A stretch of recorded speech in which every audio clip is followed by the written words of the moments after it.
અરે સાંભળે છે, તારા માટે એક સરપ્રાઈઝ ગોઠવી છે મેં. તું એકદમ ખુશ થઈ જાય ને એવી સરપ્રાઈઝ છે. શું સરપ્રાઈઝ આપવાના છો કો? તમારી સરપ્રાઈઝ તમારે જેવી ના હોય ને તો સારું છે. તું એટલું બધું બોલું છું ને, અમુક વાર તો એમ થઈ જાય છે કે આને સરપ્રાઈઝ અપાય કે ના અપાય. હવે ગોળ ગોળ ફેરવ્યા વગર કહી દો ને કે શું સરપ્રાઈઝ છે. 20 તારીખે તને ગોવા લઈ જઉં છું ગાંડી. ખુશ ને?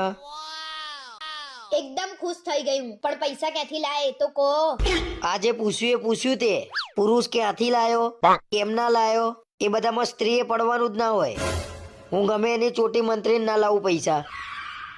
અરે પણ તમે મારા ઘરવાળા છો તો તમને જ પૂછું ને કે પૈસા ક્યાંથી લાયા છો એમ.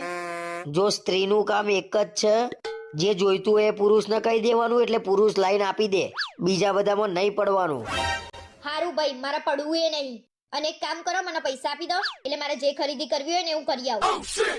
હવે તને શેના પૈસા આપવાના? 20,000 રૂપિયાનો તો મેકઅપ લઈ આલ્યો તને.